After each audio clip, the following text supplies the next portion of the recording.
Good morning बच्चों। आज हम मेंडल के आनुवंशिकता के नियमों की चर्चा करते हैं।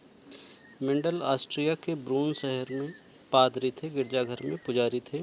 इन्होंने अपने प्रयोग मटर के पौधे पर किए थे, जिसका वैज्ञानिक नाम होता है मटर के पौधे का पायसम सटाइवम।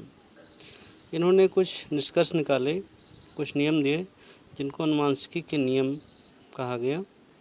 इनके इस योगदान के लिए इनको आनुवंशिकी या जेनेटिक्स का जनक कहा जाता है।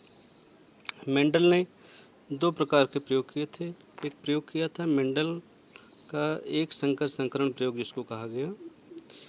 इसके आधार पर इन्होंने दो नियम दिए थे, उसी की आज हम चर्चा करते हैं। इन्होंने शुद्ध लंबे और शुद्ध बौने पौधे में संकरण कराया। लंबे को कैपिटल टी और कैपिटल टी से, बौने को स्मॉल टी से लिखा गया। इसको पी पीढ़ी या पैरेंटल पीढ़ी, पैतृक पीढ़ी कहा गया। इसमें संकरण कराया, जनन कराया। दोनों के लक्षण इसमें प्राप्त हुए। पहली पीढ़ी में जो पौधा प्राप्त हुआ वो था संकर लंबा, क्योंकि इनके दोनों लक्षण थे। फर्स्ट फेलियल जनरेशन F1 पीढ़ी में।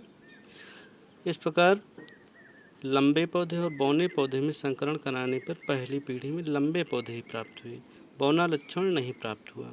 जो लक्षण दिखाई दिया उसको प्रभावी लक्षण कहा गया। और मेंडल ने एक नियम दे दिया, प्रभाविता का नियम। इस नियम के अनुसार जब परस्पर विरोधी लक्षण के पौधों में संकरण या क्रॉस कराया जाता है तो पहली पीढ़ी में एक लक्षण दिखाई देता है, जिसे प्रभावी या डोमिनेंट कैरेक्टर कहते हैं, तथा दूसरा लक्षण जो नहीं दिखाई देता उसे अप्रभावी लक्षण कहते हैं। जैसे मटर के पौधे में इन्होंने प्रयोग किया।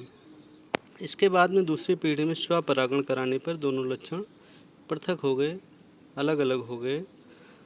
शुद्ध लंबे पौधे अगर एक प्राप्त हुआ तो दो संकर लंबे पौधे प्राप्त हुए और एक बौना प्राप्त हुआ। तो देखने में इनका अनुपात जो था, जिसको दर्श रूप या फिनोटाइप अनुपात कहा जाता है, 3:1 था। आनुवंशिक तौर पर देखें, जीन रूप अनुपात जो था वो था 1:2:1। इस तरह इन्होंने दूसरा नियम जो दिया, इसको पृथक्करण का नियम या युग्मकों की शुद्धता का नियम कहा गया।